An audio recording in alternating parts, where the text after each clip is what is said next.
Hello friends, എല്ലാവർക്കും നമസ്കാരം. നമ്മുടെ ഇഷ്ടപരമ്പരയുടെ ഈ ആഴ്ചത്തെ പുതുപുത്തൻ വിശേഷങ്ങളിലേക്ക് ഏവർക്കും സ്വാഗതം.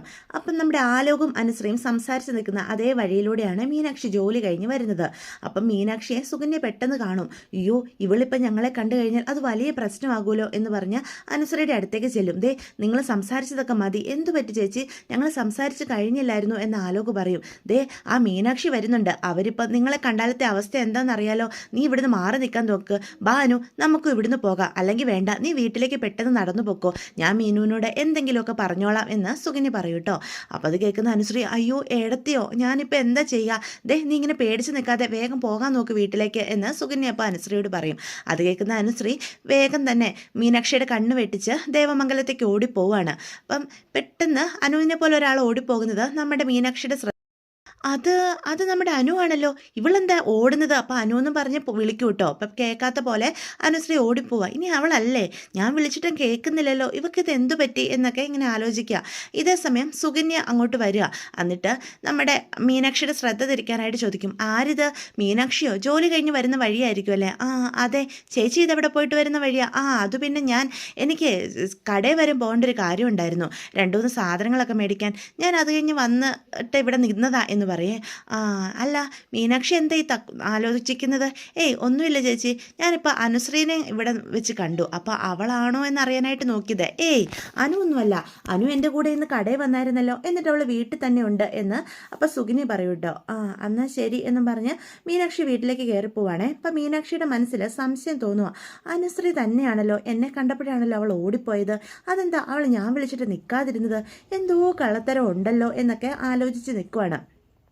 അതേസമയം നമ്മുടെ ഗോമതി ആകെ ടെൻഷൻ അടിച്ച് നിൽക്കുന്ന കാണുമ്പം മീനാക്ഷി ചെന്ന് ചോദിക്കും, എന്തു പറ്റി അമ്മേ, അമ്മീന്ന് ദേവിമല ക്ഷേത്രത്തിൽ പോയിട്ട് എന്താ പറ്റി, ആകെ സങ്കടപ്പെട്ടിരിക്കുവാണല്ലോ. അപ്പം മിത്ര പറയും, അതൊന്നും പറയണ്ട എൻ്റെ മീനി ചേച്ചി, ഇന്ന് അപ്പച്ചി അമ്പലത്തിൽ പോയിട്ട് പുതിയ പ്രശ്നമായിട്ട് വന്നിരിക്കുക. പുതിയ പ്രശ്നമോ? എന്ത് പ്രശ്നം? ദേവി ഇത്ര നീ ആവശ്യമില്ലാത്തതൊന്നും പറയരുത് കേട്ടോ, ഇങ്ങനെ ദേവിദോഷമൊന്നും പറയാൻ നിൽക്കരുത് എന്നും പറഞ്ഞ് ഗോമതി വീണ്ടും സങ്കടപ്പെട്ടിരിക്കുക. മിത്ര നീ കാര്യം പറ എന്ന് അപ്പം മീനു പറയും, എൻ്റെ ചേച്ചി ഇന്ന് അവിടെ ചെന്നപ്പം ആ സ്വാമി പോറ്റിയെ കണ്ടെത്തുന്നത് അത്ര അപ്പച്ചി, അവിടെ ചെന്നപ്പം അയാൾ പറഞ്ഞെന്ന് അന്ന് അഗ്നിപൂജ നടത്തിയില്ലേ, അതിന് ഫലമൊന്നും കണ്ടില്ലെന്ന്. അത് കേട്ടപ്പോൾ തൊട്ട് അപ്പച്ചി ഇവിടെ വന്നിരുന്ന് സങ്കടപ്പെട്ടിരിക്കുക, എനിക്ക് തോന്നുന്ന ഇത് അയാൾ മനഃപൂർവ്വം പറഞ്ഞതാണെന്ന എന്ന് മിത്ര പറയും. ദേ മിത്ര, നിന്നോട് ഞാൻ ഒരിക്കൽ പറഞ്ഞു ഇങ്ങനെ അബദ്ധങ്ങളൊന്നും പറയരുതെന്ന്, ദേവദോഷം ഇങ്ങനെ പറഞ്ഞാൽ അതിൻ്റെയൊക്കെ ദോഷം നമ്മുടെ കുടുംബത്തിലുണ്ടാകും എന്ന് പറയാം. ഈ അപ്പച്ചിയുടെ ഓരോരോ അന്ധവിശ്വാസങ്ങൾ, കാര്യം എന്താണെന്ന് തെളിച്ചു പറ. എൻ്റെ ചേച്ചി, എനിക്ക് തോന്നുന്നത് ആ സ്വാമി പോറ്റി വീണ്ടും നമ്മുടെ കയ്യിൽ നിന്ന് പൈസ മേടിക്കാനായിട്ടാണ് ഇങ്ങനെ പറയുന്നത്. ഒരിക്കൽ പൂജ നടന്നപ്പം ഒരു കുഴപ്പമില്ലെന്ന് പറഞ്ഞിട്ട് വീണ്ടും ഇപ്പം അത് മാറ്റി പറയണമെങ്കിൽ എന്തോ കാരണമുണ്ടല്ലോ. വീണ്ടും അപ്പച്ചിയെ പറ്റിക്കാൻ എളുപ്പമാണെന്ന് മനസ്സിലായപ്പം കുറച്ച് കാശ് തട്ടാന്ന് അയാൾ കരുതി കാണും, അതുകൊണ്ടാണ് ഇങ്ങനെയൊക്കെ സംസാരിക്കുന്നത്. അപ്പം മീനു പറയും, ആ സ്വാമി പറ്റി അങ്ങനെ ഒരാളൊന്നും അല്ല, ഞാനും അന്ന് പോയതാണല്ലോ പൂജയ്ക്ക്, അദ്ദേഹം ഒരു നല്ല മനുഷ്യനായിട്ടാണ് എനിക്ക് തോന്നുന്നത്. അപ്പം ഗോമതി പറയും, പറഞ്ഞു കൊടുക്കേണ്ട മീനു ഈ മിത്രയോട്, ഇവളിങ്ങനെ ദൈവദോഷമൊക്കെ പറഞ്ഞാൽ നമ്മുടെ കുടുംബത്തിലെ അത് ബാധിക്കുകയല്ലേ, ഇവൾ പഠിക്കുന്ന കുട്ടിയല്ലേ എന്ന് പറയാം. അന്നേരം എന്താ അമ്മയെ സംഭവിച്ചത്, അമ്മ കാര്യം തെളിച്ച് പറ. അന്ന് നമ്മൾ ചെയ്ത പൂജയില്ലായിരുന്നോ, അഗ്നിപൂജ, അതിന് ഫലം ഉണ്ടായില്ലെന്ന്, അന്ന് നിമിത്തങ്ങളെല്ലാം അശുഭമായിരുന്നു എന്ന് അദ്ദേഹം പറഞ്ഞത്. അല്ല, അന്ന് സ്വാമി പോറ്റി നമ്മളോട് പറഞ്ഞത് ശുഭലക്ഷണമാണെന്നാണല്ലോ, പൂജ വിജയം കണ്ടെന്നുമല്ലേ, നമ്മുടെ കുടുംബത്തെ ബാധിച്ച എല്ലാ ദോഷങ്ങളും മാറി എന്നായിരുന്നില്ലേ പറഞ്ഞത്. അത് എന്നെ സമാധാനിപ്പിക്കാൻ പറഞ്ഞതായിരുന്നെന്ന്, ബാലേട്ടനോട് സത്യങ്ങളെല്ലാം പറഞ്ഞു എന്നാ അദ്ദേഹം പറഞ്ഞേ. ഞാൻ സത്യങ്ങളെല്ലാം അറിഞ്ഞെന്ന് കരുതി അദ്ദേഹത്തിൻ്റെ വായിൽ അബദ്ധവശാൽ ഇപ്പൊ സത്യം വീണതാ എന്ന് മീനുവിനോട് ഗോമതി പറയും. അത് കേൾക്കുമ്പോൾ നമ്മുടെ മീന് ചോദിക്കും, ഇനിയിപ്പം എന്താ അമ്മ ചെയ്യുക, അമ്മ ഇങ്ങനെ സങ്കടപ്പെട്ടിരുന്നിട്ട് ഒരു കാര്യമില്ലല്ലോ, സാരമില്ല, നമുക്ക് പ്രശ്നങ്ങളൊക്കെ പരിഹരിക്കാന്നേ എന്ന് പറയൂട്ടോ. എന്ത് പ്രശ്നങ്ങൾ പരിഹരിക്കാൻ, ഒരിക്കൽ കൂടി അഗ്നിപൂജ നടത്താമെന്ന് ഞാൻ അദ്ദേഹത്തോട് പറഞ്ഞതാ, പക്ഷേ ഒരിക്കൽ നടത്തിയ ശേഷം 41 ദിവസത്തിന് ശേഷം ദേവിക്ക് ആഗ്രഹം ഉണ്ടെങ്കിൽ മാത്രമേ ഇനിയും നടത്താൻ പാടുള്ളൂ എന്ന് എനിക്ക് ഓർത്തിട്ട് തന്നെ പേടിയാവുക, എന്തൊക്കെയോ ദുരന്തങ്ങൾ നമ്മുടെ കുടുംബത്തെ കാത്തിരിക്കുന്നുണ്ട് എന്ന് പറഞ്ഞ് ഗോമതി കരയാനായിട്ട് തുടങ്ങൂട്ടോ. അത് കേൾക്കുമ്പോഴത്തേക്കും മീനും മിത്രയും കൂടി പറയും, ഇങ്ങനെ സങ്കടപ്പെടല്ലേ അമ്മേ, എല്ലാ പ്രശ്നത്തിനും പരിഹാരം ഉണ്ടല്ലോ, അമ്മ ഇങ്ങനെ ഇരുന്ന് ടെൻഷൻ അടിച്ചിട്ട് എന്തെങ്കിലും കാര്യമുണ്ടോ, നമുക്ക് പരിഹാരം കാണാം, വൈകുന്നേരം എല്ലാവരും വരട്ടെ, നമുക്കിതിനെപ്പറ്റി സംസാരിക്കാം എന്നും പറഞ്ഞ് ഉറപ്പ് കൊടുക്കുകയാണ് കേട്ടോ മീനാക്ഷി.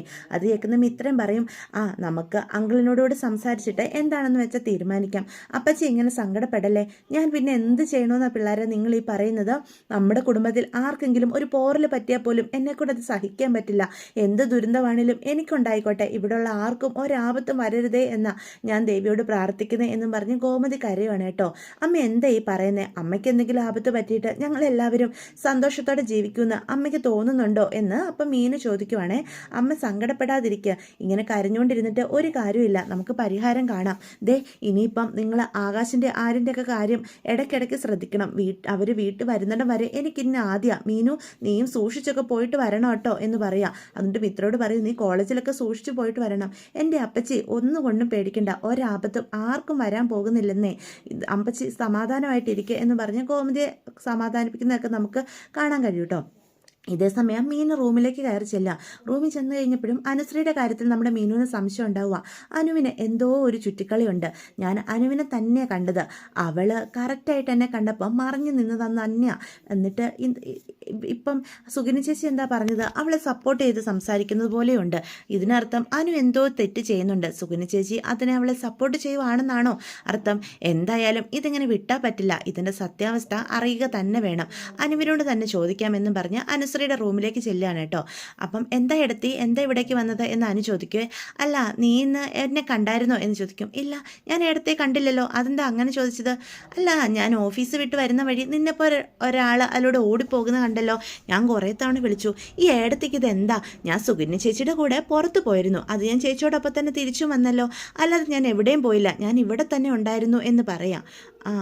എന്നാ പിന്നെ നീ അല്ലായിരിക്കും. എനിക്ക് സംശയം തോന്നിയപ്പോൾ ഞാനങ്ങ് ചോദിച്ചതേ ഉള്ളൂ. നീ മനസ്സിലൊന്നും ഇട്ടിരിക്കണ്ട എന്നും പറഞ്ഞ് മീനാക്ഷി പുറത്തേക്ക് പോവാണ് കേട്ടോ.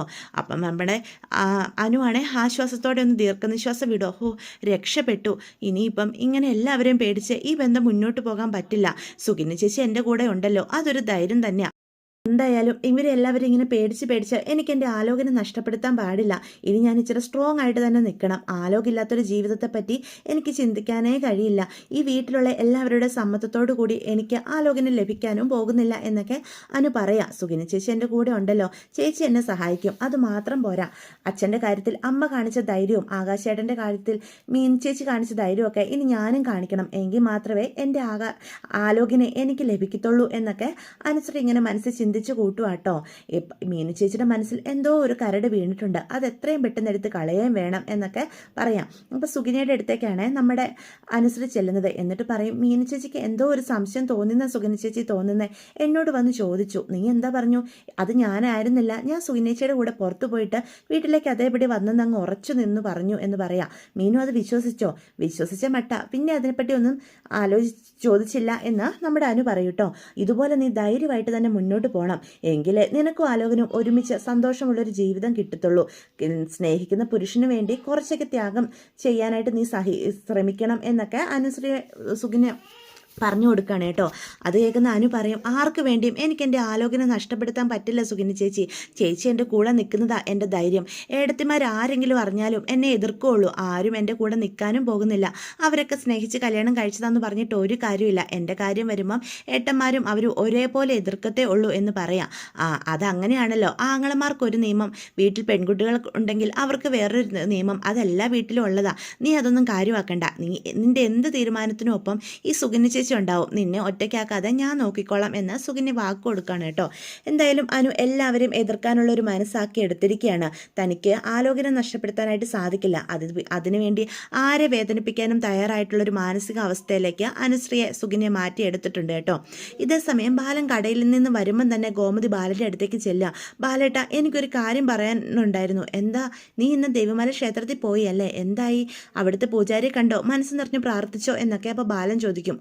ഞാനിന്ന് അവിടെ ചെന്നതുകൊണ്ട് ചില സത്യങ്ങളൊക്കെ എനിക്ക് മനസ്സിലാക്കാൻ പറ്റി. ബാലേട്ടൻ എന്നും മുതലാണ് എന്നോട് കള്ളം പറയാൻ തുടങ്ങിയത് എന്ന് ചോദിക്കും.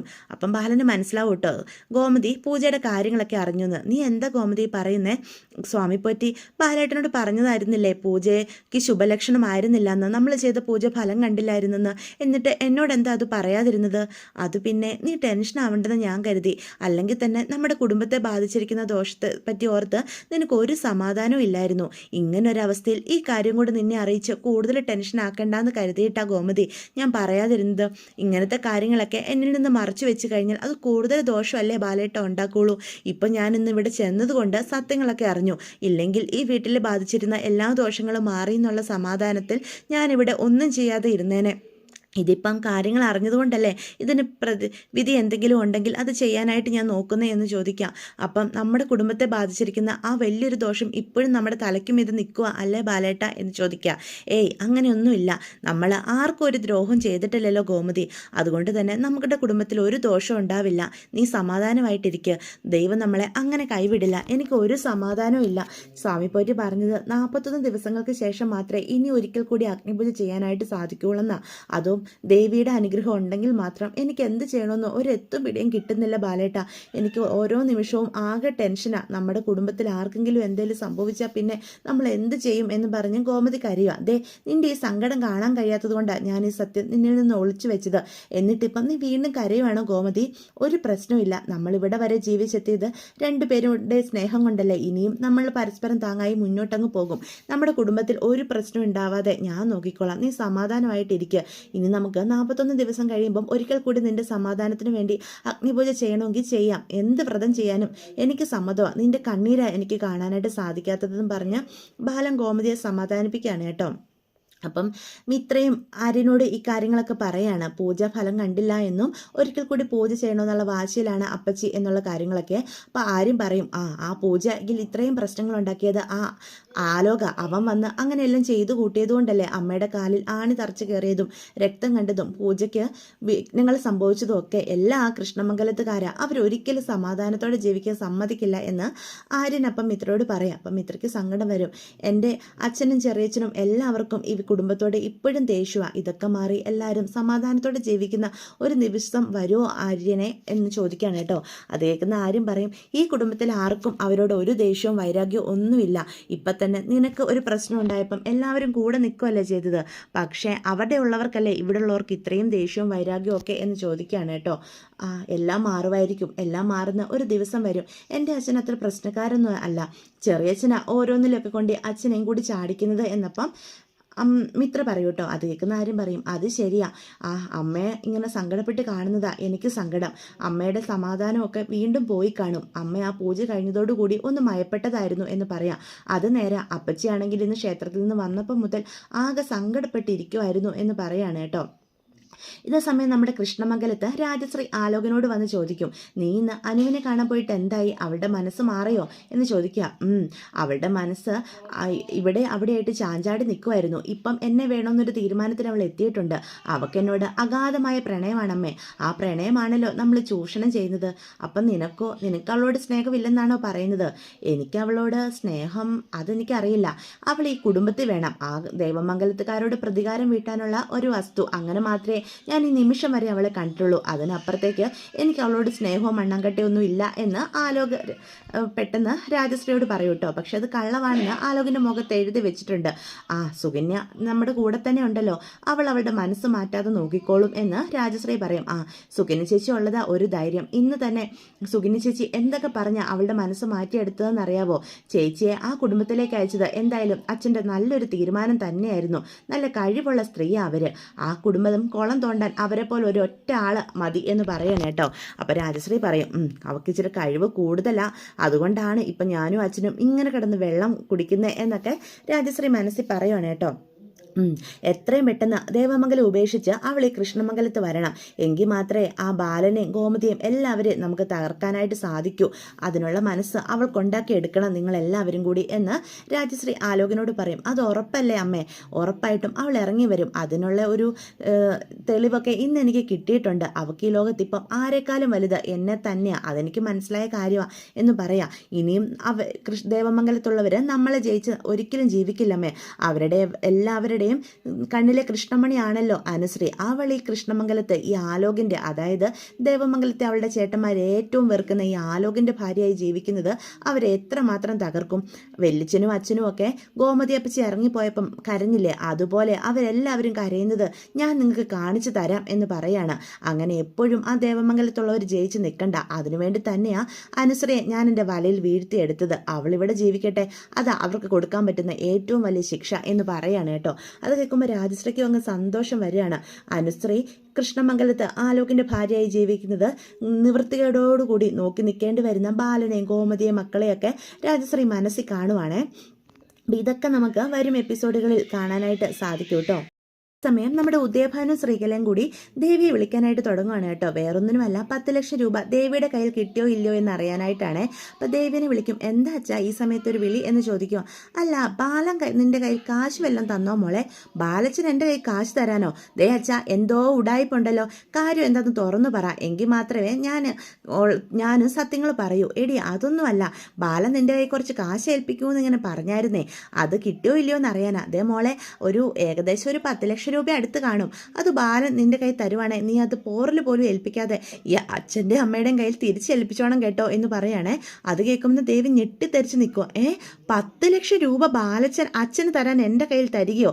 ദേ അച്ഛാ, സത്യം പറഞ്ഞോ, ആരെ പറ്റിച്ചുണ്ടാക്കിയ കാശാ അത്? സത്യം പറഞ്ഞില്ലെങ്കിൽ ഞാൻ ഇപ്പോൾ ആനന്ദേട്ടനോട് പറയും എന്ന് പറയാണ്. അപ്പം പറയും, അത് പിന്നെ ബാലന് ഗോമതി സ്റ്റോർ പണിയാനായിട്ട് 10 ലക്ഷം രൂപ ഞാൻ കൊടുത്തായിരുന്നേ. ദേ അച്ഛൻ 10 ലക്ഷം കൊടുക്കാനോ? അച്ഛൻ്റെ കയ്യിൽ തന്നെ 10 രൂപ തികച്ചെടുക്കാനില്ലെന്ന് എനിക്കറിയാലോ. പിന്നെ അച്ഛൻ എവിടെ നിന്ന് ഇത്രയും രൂപ?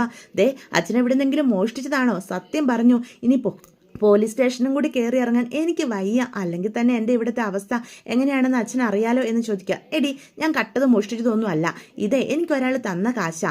സത്യം പറ അച്ഛാ, ആരാ തന്നത് എന്ന് ചോദിക്കുവാണേ. ദേ എന്നെ ഇങ്ങനെ ടെൻഷൻ അടുപ്പിക്കരുത്. ഓരോ നിമിഷവും ഉമിത്തിയിലെരിഞ്ഞ ഞാൻ ഈ വീട്ടിൽ ജീവിക്കുന്നത്. നിങ്ങൾ ഓരോരോ പ്രശ്നങ്ങൾ ഇങ്ങനെ ഉണ്ടാക്കി വെക്കുമ്പം ഇതിൻ്റെയൊക്കെ ഫലം അനുഭവിക്കേണ്ടി വരുന്നത് ഞാനാ.